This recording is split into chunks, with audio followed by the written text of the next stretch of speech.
Good morning, everyone. And on behalf of the Governor of Florida and the Lieutenant Governor, who is our board chair, I want to extend a warm welcome to all of you attending this celebratory event and announcement in person and virtually in live stream this morning. I'm Frank DiBello, President and CEO of Space Florida, the state-level authority responsible for the development and growth of the aerospace and commercial space industry in the state. Today, on this warm and Florida sunny morning, we celebrate yet another beginning in the continuing revitalization and evolution of the storied facility we are standing at today, which has seen a marked change from the days of the U.S. Space Shuttle program retirement and the last shuttle flight just 10 years ago. Since that time, the Cape Canaveral Spaceport and this facility have undergone historic resurgence, transforming them into the world's preeminent site for government and commercial space commerce and exploration. I'm managing wind here. We recognize that this event is taking place on yet another warm and sunny Florida morning, so we'll try to manage our program of speakers efficiently, and when concluded, our distinguished speakers will be available for press availability right in this area. Before we begin our program today, I'd like to recognize a few of our distinguished guests here with us this morning. Please hold your applause until I've listed them all. Tom Self from Senator Rubio's office, Barry Cotton from Senator Scott's office, Patrick Murphy from Congressman Posey's office, along with Steve Kish and Rick Padusa, also from Congressman Posey's office. It's now my distinct pleasure to introduce our first speaker and our partner for this announcement. Dr. Janet Kavandi is the Executive Vice President of Space Systems for Sierra Nevada Corporation, where she has responsibility for a broad range of government and commercial space programs, but in particular this morning, she is guiding the realization of the company's Dream Chaser spaceplane, which is coming to market and is under contract to NASA to soon deliver supplies to the International Space Station. Dr. Kavandi has held numerous prior positions at NASA, including serving as director of NASA's Glenn Research Center, and also multiple leadership roles at the Johnson Space Center, including director of astronaut flight crew operations and deputy director of the Health and Human Performance Directorate, a position she was well qualified for with a strong academic background and a PhD in chemistry and related sciences. But also as an astronaut herself, she flew 3 shuttle missions and went on to serve as deputy chief of the NASA Astronaut Office.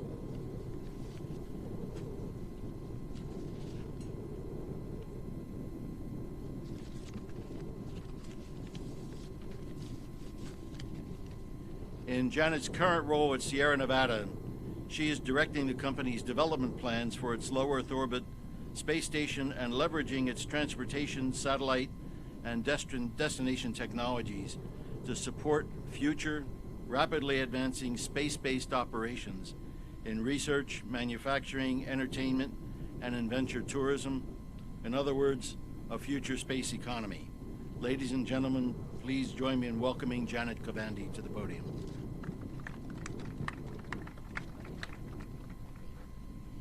Well, good morning, everyone. Thank you for joining us today. This is a really momentous event for us. Just imagining coming back and landing here at the shuttle landing facility gets me very excited. I landed here last, I think, in 2001, and great memories. I landed here all 3 times. So I love this place. It brings back such fond memories, and really can't wait to get back here in the new vehicle, which you see behind us here. This inflatable looks a lot like the real thing, only the real thing's a little bit bigger than that. So we're splitting out into a new company. We made that announcement a couple of weeks ago. So the Space Systems Group of Sierra Nevada Corporation will become Sierra Space, and you can see our logo over here at the top of this podium. and we're really excited about becoming our own independent space company. Our owners will still be majority owners, Aaron and Fadi Osman, but we are kind of carving out into our own independent company. And in that company, we have huge plans. We are planning to build an inflatable space station made up of modules that are expandable so that we can launch a whole habitat module with the power supplies, the service module, everything all inside one launch. We can launch inside any 5-meter fairing so that we have flexibility in how we get up to space. Once we're up there, we can assemble these habitats and make a space platform. We hope to have that up there in starting in 26 and 27 to be ready for whenever the time is that the International Space Station comes to its natural end of life just due to its age. So proud to be here again today. Can't wait for the Dream Chaser to come back here to land. By the way, we will be flying humans on the Dream Chaser as well as cargo. Right now our contract is only cargo to the International Space Station for now. We have 7 flights under our contract, but in the future we intend to also fly humans. So you will someday see this vehicle land on this runway and people walk right off of it, and that will be a wonderful day indeed. So I really appreciate Space Florida.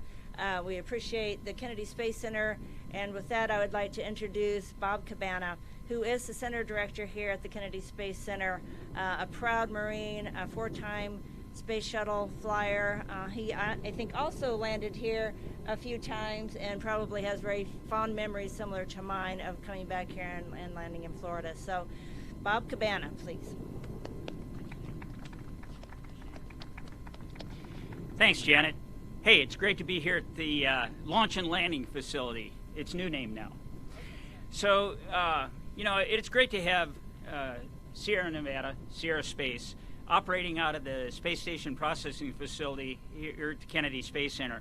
I really look forward to seeing the Dream Chaser in there getting processed for the cargo resupply missions that it's on contract to start in 2022, launching on that awesome ULA rocket that John's going to tell you about.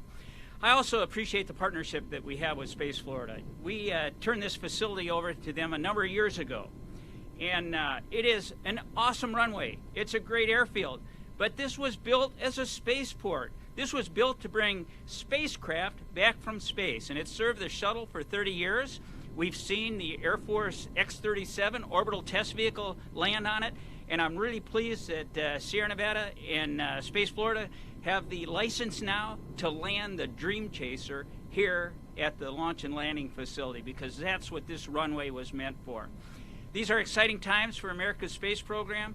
I love having another partner operating out of here at America's premier multi-user spaceport. And this is all about partnerships and moving forward in this new environment that we're in. And it is going to be awesome.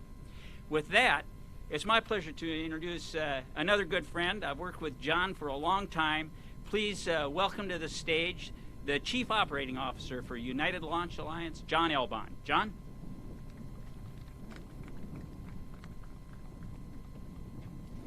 Thank you, Bob.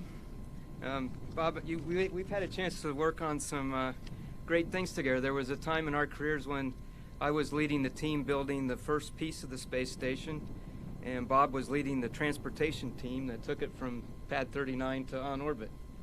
And it's up there and doing great, and Janet's team's going to fly up there and visit it. So it's good. And congratulations, Bob, for post-shuttle era, you had a real vision for transforming this center, and it's coming to fruition. It's neat to see. I think you were a first mover among your peers on that journey, and congratulations for your vision being implemented. Frank, it's good to be here working with you. The partnership with Space Florida has been a big part of that transformation as well, and always have enjoyed partnering with you. It's just, it's good to be here and be a part of this. We've been teamed with Janet and her team since the start of commercial cargo and Dream Chaser, and it's been a huge motivation, inspiration for the people at United Launch Alliance to be a part of something new and exciting like that, a winged vehicle that's going to go to space station, deliver cargo, eventually deliver people, and then return here to the Kennedy Space Center. And we'll be waiting just a few miles away to roll it over and launch again. And so a really big deal. It's just a cool vehicle, and it's going to do some great things in its future. We're just proud to be, the Atlas and Delta rockets were fundamental, were foundational in bringing the space program to the point it is now. We're taking that experience and inserting new innovation, new technology into the Atlas Delta heritage and producing the Vulcan rocket that will do amazing things, including taking Dream Chaser to space station. So thanks very much, Janet, for including us as a part of your team. We're excited about it. We're excited about the future. And it's just going to be, as Bob said, an awesome experience going forward. Thank you very much.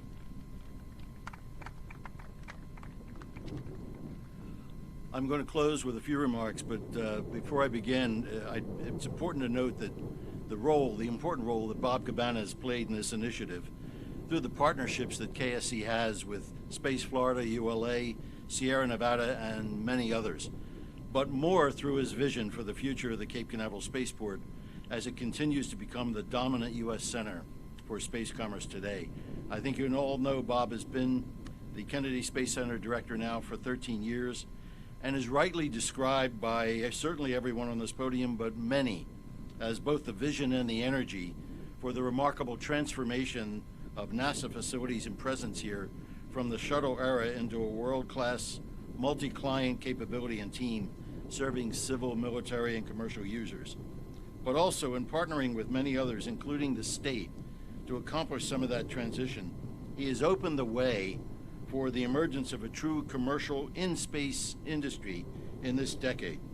Space Florida is pleased to take part in that vision, and nowhere is the state's partnership role more visible than right here at the former storied launch and landing facility for the shuttle. Thanks in part to Bob's vision for the disposition of KSC assets that were no longer needed for NASA mission purposes, Space Florida partnered with KSC to take over or invest in key NASA assets such as the orbiter processing facilities, which today support manufacturing of Boeing Starliner spacecraft and other Air Force special operations. And also, we entered into a long-term property agreement to take over, modernize, and develop this storied shuttle landing facility into what it is today for next-generation special-purpose air and space operations. Apart from growing the space industry in the state, Space Florida's mission is to ensure that the Cape has the infrastructure and the freight and logistics system surrounding it to meet commercial industry needs so that they can locate here, operate here, and thrive here. To date, apart from the annual cost to operate and maintain this facility, Space Florida has invested over $1.5 million in new equipment upgrades and facility improvements, and has just issued contracts to build a utility corridor for $38.5 million, which is a necessary element to allow the development of the 560 acres that are developable here for multiple commercial tenants, and we have several that are coming. So with that, I'm going to close by wishing Janet Kavandi and Sierra Nevada success with their initiative, and we look forward to partnering with you, Janet and team. Thank you all. That concludes our remarks, and we'll hold a press availability right in the front of the podium.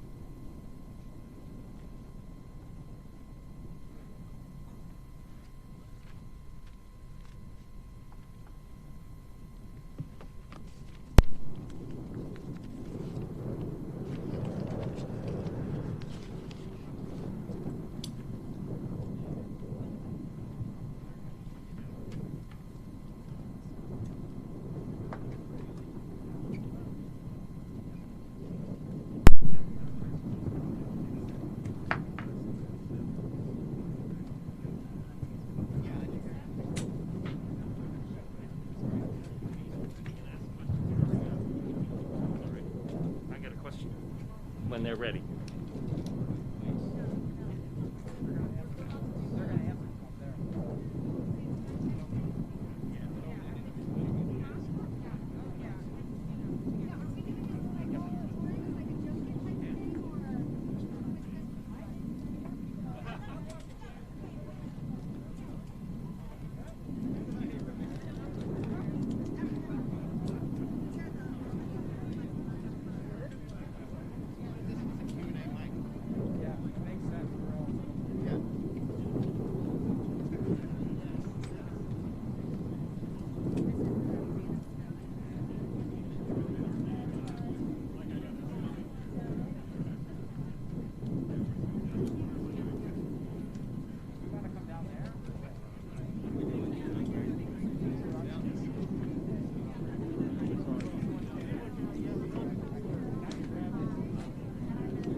I think they're going to go. They're going to be at the podium. Okay. So you don't need that. Yeah, we're ready now. Maybe. All right. Let's go. I can start. Okay, go ahead. Yeah. I will re-ask my question. Hi, Janet. So, what's the big news out of today? Why are you here? Just tell us about Sierra Nevada. Thank you. Yeah, Sierra Space is a new independent space company that was derived from the Sierra Nevada Corporation, and we're here to announce that we plan to come and land here at the Launch and Landing Facility at the Kennedy Space Center when we first launch next year in 2022, and at the end of that mission we plan to come back and land here at this very runway. So that's the big announcement for today.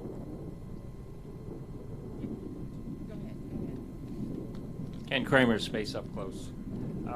For Janet, can you tell us when you're building the first one right now?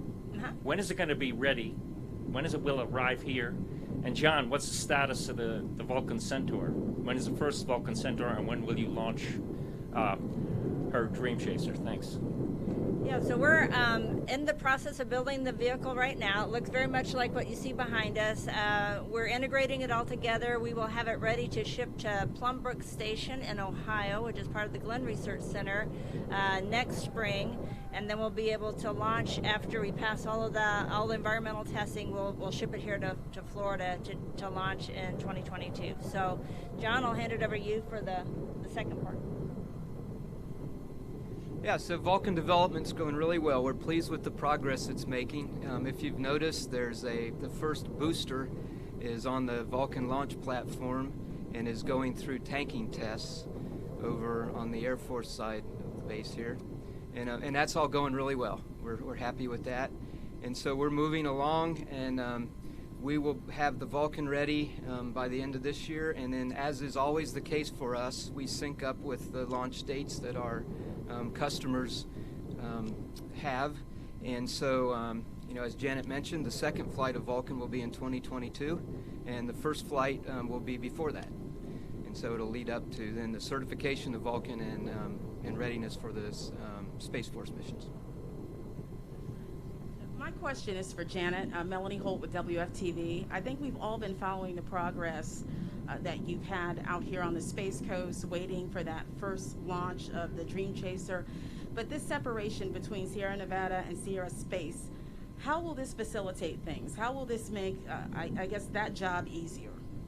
Well, what we hope to do by the separation is to accelerate things. I'm sure you've seen in the news, we write the news, so I know you've seen in the news all the interest in space today, especially commercial space. There's a lot of investment interest in commercial space, so carving this part of the company out allows us to take advantage of some of that, and then that should help us accelerate our plans. So we want to be ready whenever the International Space Station comes to the end of its natural life, and so we want to have a space station up there. We want to have it proven out. We want to have the Dream Chaser vehicles flown and proven and flying people by that point in time, so that everything will be ready for the transition over to a fully commercial low Earth orbit destination. So that's kind of the big picture, and separating really helps us achieve that faster. Hi, Paul Brinkman with UPI. Director Cabana mentioned that there's a license now to land here, and I wonder if somebody could elaborate on that a little more. Is it licensed for continued uses, or what are the details about that? And then also, is it, my understanding is that one of the advantages is it could land at other facilities possibly, so is that licensed at all for other locations, or is that coming in the future? Thanks.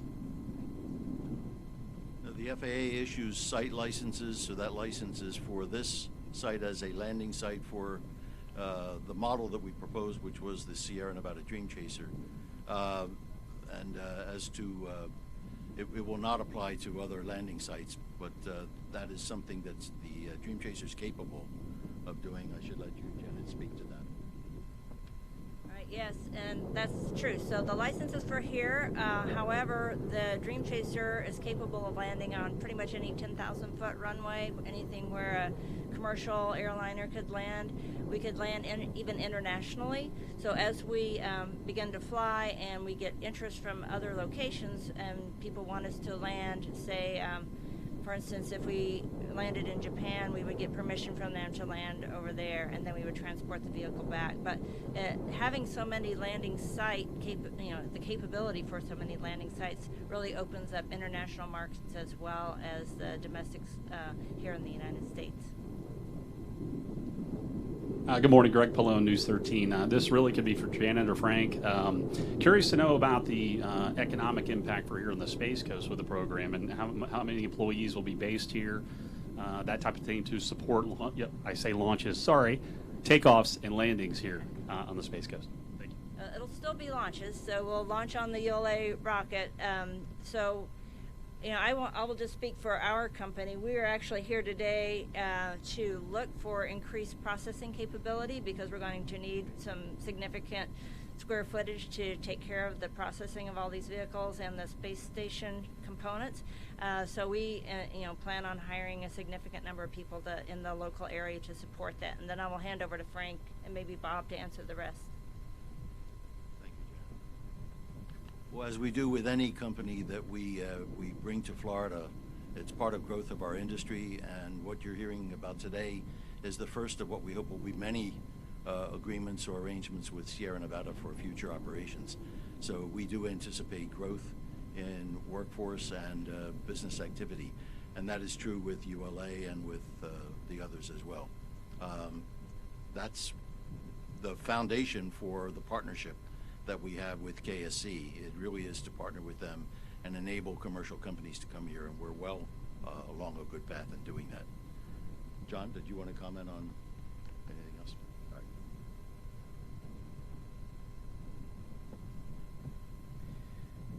Yeah, so the partnership is good across the board, and our ability to work with both NASA and the Air Force for facilities and capabilities is a big part of what allows us to be successful. So I'm always happy to work that and looking forward to it continuing. Janet, does Sierra Space have any other plans to potentially expand in Florida, maybe manufacturing, anything else that we might see coming?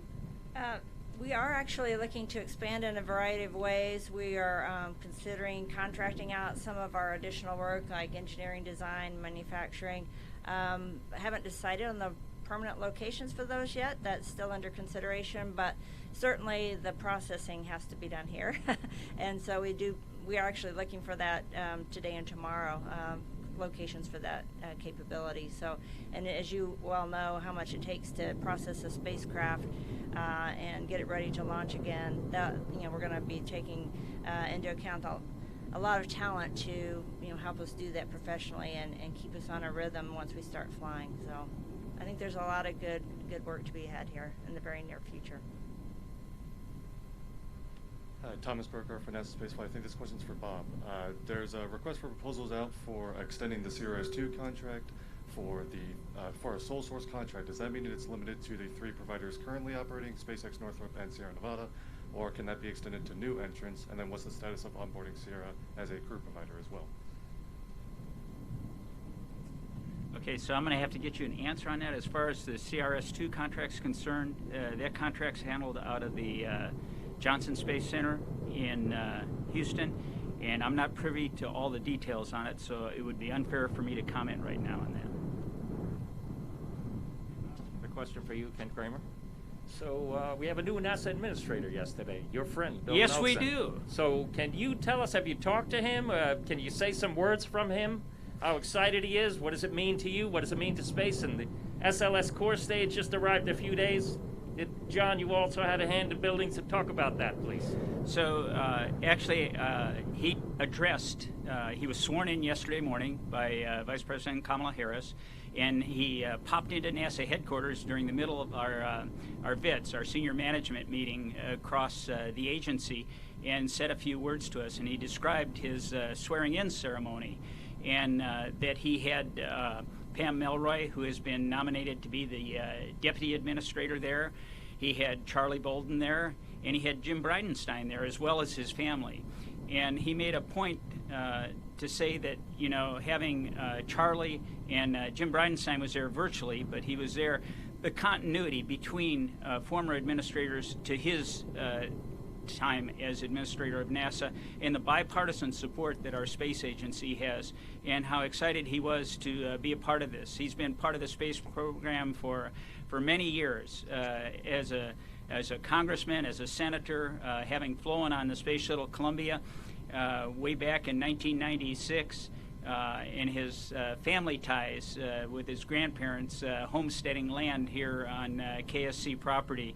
So I tell you, when he got done talking, I just felt good for NASA when he got done, and I really look forward to working with him in his new position. I've worked closely with him in the past, and I look forward to working with him now. He's a good man. SLS is awesome, huh? How about it? Wait, it's finally here. It's on the Kennedy Space Center now to launch that thing on time. I was the night it arrived, I went out to the Roy D. Bridges Bridge, and I was taking pictures of it going through the bridge coming onto KSC property. And I was there when they unloaded it and followed it over to the VAB, took a few selfies with the rocket in the background and me.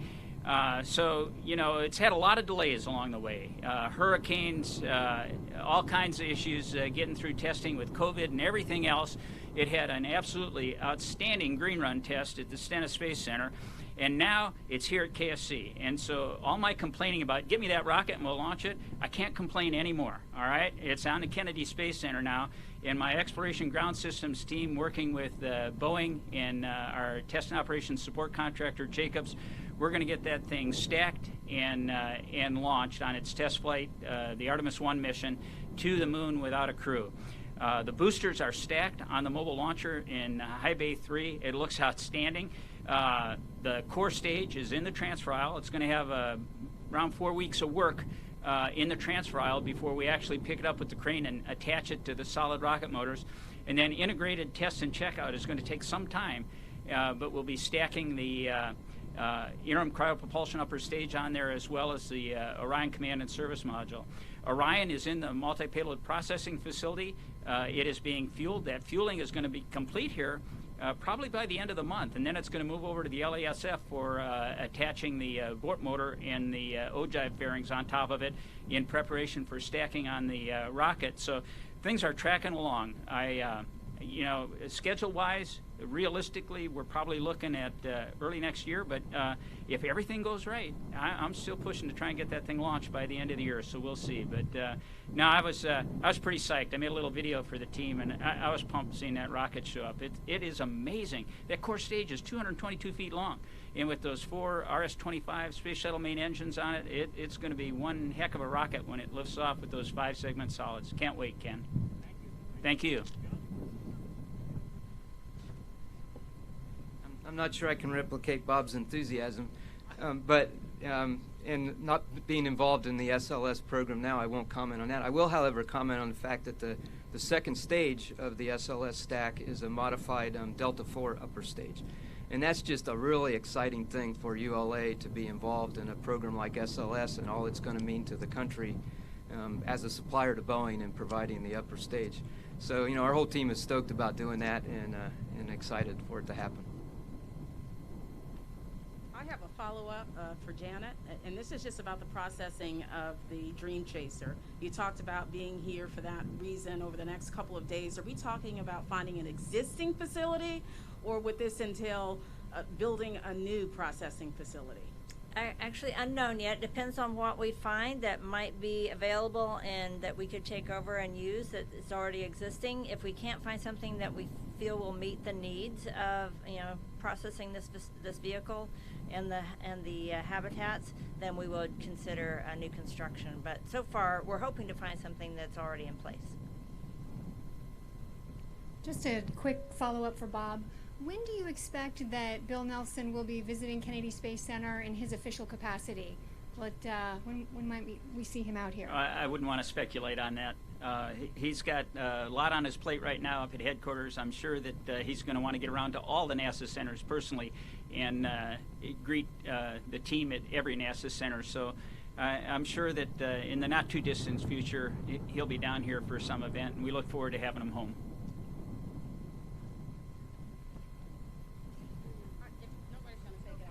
Okay.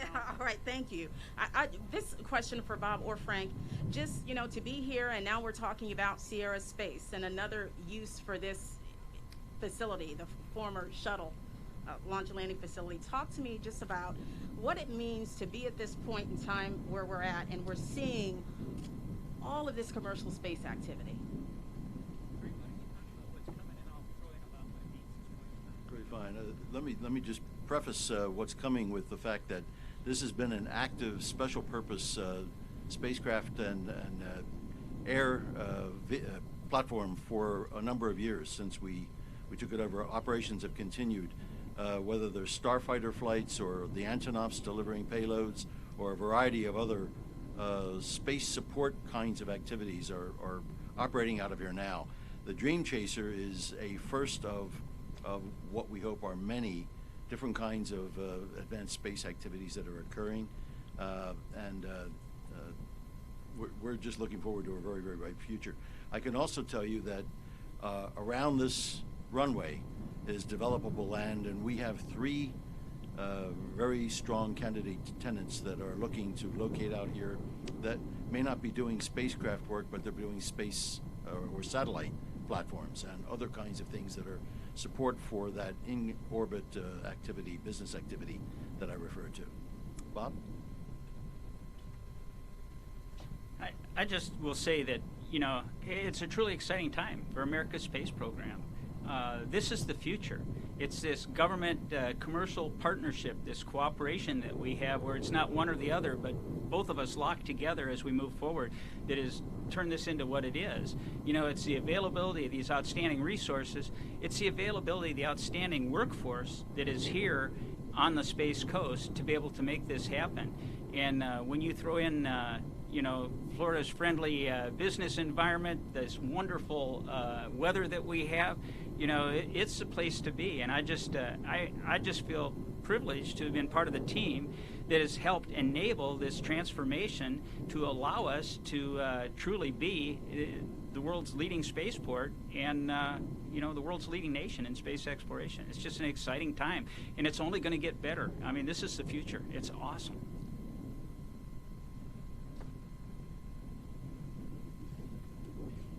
Thank you all. Appreciate your being here and the support that you give us in the press. Thank you. Bye-bye.